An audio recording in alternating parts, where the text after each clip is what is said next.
Hello बच्चों, let's read the following question. A certain volume of dry air at NTP is allowed to expand 4 times of its original volume under isothermal conditions. Second, adiabatic conditions. Calculate the final pressure and temperature in each case. Given gamma is equals to 1.4. So इस question में हमें dry air का कुछ volume दिया गया है NTP condition means normal temperature pressure की condition पे उसको 4 टाइम उसके ओरिजिनल वॉल्यूम पे एक्सपैंड कर दिया आइसोथर्मल पहले तो देन एडियाबैटिक कंडीशंस में एक्सपैंड किया टू टाइम्स हमारे पास प्रोसेस हो रहा है। हमें क्या करना है, final pressure and temperature her case में फाइंड आउट करना है। हमें गैमा का वैल्यू गिवन है। सो फर्स्ट ऑफ ऑल हम क्या करेंगे, इस क्वेश्चन में यूज की कॉन्सेप्ट का बात करेंगे। कौन सा की कॉन्सेप्ट इस क्वेश्चन में यूज हो रहा है। क्वेश्चन में 2 प्रोसेसेस हैं। फर्स्ट तो हमें आइसोथर्मल चेंज दिया गया है। आइसोथर्मल कंडीशंस के अंडर मींस जो चेंज है दैट इज आइसोथर्मल चेंज। और आइसोथर्मल चेंज के लिए हम इक्वेशन यूज करेंगे P into V is equals to constant. Second हमें जो चेंज दिया गया है that is adiabatic change. Adiabatic change adiabatic change के लिए हम इक्वेशन कौन सा यूज करेंगे, टेम्परेचर एंड वॉल्यूम का इक्वेशन होगा T into V raise to power gamma is equals to constant and pressure and volume का जब हम इक्वेशन यूज करेंगे that will be P into V raise to power gamma is equals to constant. यहाँ पे हर term का meaning देख लेते हैं। P जो है वो रिप्रेजेंट करता है प्रेशर को, V जो है वो रिप्रेजेंट करता है वॉल्यूम को, V इज वॉल्यूम, T जो है वो रिप्रेजेंट करता है टेम्परेचर को, T इज टेम्परेचर। जो गैमा है वो हमारे पास रेशियो है स्पेसिफिक हीट्स का, that is specific heat at constant pressure to specific heat at constant volume. और इसका जो रेशियो है वो कितना आ रहा है, 1.4 हमें दिया गया है। अब इस क्वेश्चन को सॉल्व करते हैं। तो पहले हम कंसिडर करेंगे आइसोथर्मल चेंज। फर्स्ट जो कंडीशंस है वो हमें क्या दी गई है, आइसोथर्मल चेंज। आइसोथर्मल चेंज में हम final temperature and pressure find out करते हैं। मान लो जो स्टेट है उसका जो इनिशियल प्रेशर था वो P1, temperature T1 and volume V1 था।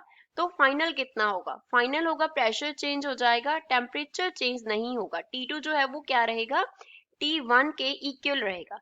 आइसोथर्मल चेंज में चेंज इन टेम्परेचर जो है वो 0 होता है। D जो है वो चेंज को रिप्रेजेंट करता है। That means initial temperature will be equals to final temperature. तो ये हमारा पास टेम्परेचर आ गया। अब हमें क्या करना है, पहले इस केस में फाइनल प्रेशर फाइंड आउट करना है। तो यहाँ से हम लिखेंगे फाइनल टेम्परेचर, क्योंकि दोनों केसेस में फाइनल टेम्परेचर भी फाइंड आउट करना है, फाइनल प्रेशर भी फाइंड आउट करना है। तो इस केस में फाइनल टेम्परेचर जो है वो इनिशियल टेम्परेचर के इक्वल आ गया। अब हम क्या करते हैं, फाइनल प्रेशर फाइंड आउट करते हैं। हमें जो कंडीशंस दी गई हैं वो क्या है, एनटीपी कंडीशंस है। एनटीपी कंडीशंस होती है नॉर्मल टेम्परेचर प्रेशर कंडीशंस, और इनके अंडर जो टेम्परेचर का वैल्यू होता है वो कितना होता है, 273 केल्विन होता है, which means final temperature under the isothermal conditions will be 273 Kelvin। तो ये फाइनल टेम्परेचर का वैल्यू आ गया। अब हम क्या करते हैं, फाइनल प्रेशर का वैल्यू फाइंड आउट करते हैं। एनटीपी कंडीशन पे जो इनिशियल टेम्परेचर होगा उसका वैल्यू होगा 1 एटमोस्फियर। तो अब जब हमें फाइनल प्रेशर फाइंड आउट करना है तो उसके लिए हम क्या कंडीशन लिख लेंगे, P1 into V1 is equals to P2 into V2। तो यहाँ से निकालना क्या है, P2, तो P2 क्या हो जाएगा, P1 into V1 upon V2 हो जाएगा। P1 का वैल्यू 1 है। इनिशियल वॉल्यूम को अगर हम V कंसिडर करें तो फाइनल वॉल्यूम क्या है, उसके 4 टाइम्स है। अगर इनिशियल वॉल्यूम V है तो हमें दिया गया है कि वो 4 टाइम एक्सपैंड हो रहा है, तो 4 भी हो गया। तो यहाँ से हमारे पास P2 का जो वैल्यू है वो कितना आ गया, 1/4, that is equals to 0.25 and units क्या हो गए, एटमोस्फियर। तो ये हमारे पास फाइनल प्रेशर आ गया। अब सेकंड जो है वो हम कंसिडर करते हैं adiabatic expansion. Second is adiabatic expansion. तो अडियाबैटिक एक्सपेंशन पे जो कंडीशन है that is T into V raise to power gamma किसके इक्वल है, कांस्टेंट के इक्वल है। तो यहाँ से हम क्या लिखेंगे, T1 into V1 raise to power gamma minus 1 is equals to T2 into V2 raise to power gamma minus 1। तो अब इस केस में हमें क्या करना है, फाइनल टेम्परेचर फाइंड आउट करना है अडियाबैटिक एक्सपेंशन में। तो यहाँ से T2 फाइंड आउट करना है। T2 क्या हो जाएगा, T1, ये V2 जो है वो V1 के साथ डिवाइड हो जाएगा, कंबाइंड पावर हम गैमा माइनस 1 लिख देंगे। तो V2 upon V1 upon V2 raise to power gamma minus 1 हो गया। अब इसमें वैल्यूज फिल कर देते हैं। वैल्यूज फिल करने पे T2 का जो वैल्यू है वो कितना बन जाएगा, T1 का वैल्यू 273, V1 का जो वैल्यू है वो हमारे पास कितना है, उसको हमने V लिखा था, V2 का वैल्यू 4V लिखा था, raise to power gamma minus 1 1.4 minus 1, तो ये बन गया 273 इंटू 1/4 रेज टू पावर 0.4। तो इसको सॉल्व करने पे T2 का जो वैल्यू है वो हमारे पास आ जाएगा 156.79 एंड यूनिट्स क्या होंगे, केल्विन। तो इस केस में फाइनल टेम्परेचर ये होगा।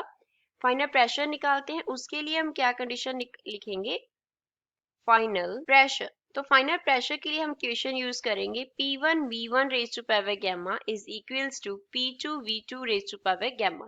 तो निकालना है P2 बन जाएगा P1 into V1 upon V2 करके उसका पावर गैमा कंबाइन लिख देंगे। तो वैल्यूज फिल कर देते हैं। P1 कितना है 1 एटमोस्फियर, V1 कितना है V, V2 कितना है 4V, raise to power gamma कितना है 1.4 है। तो ये बन गया P2 is equals to 1 into 1/4 raise to power 1.4।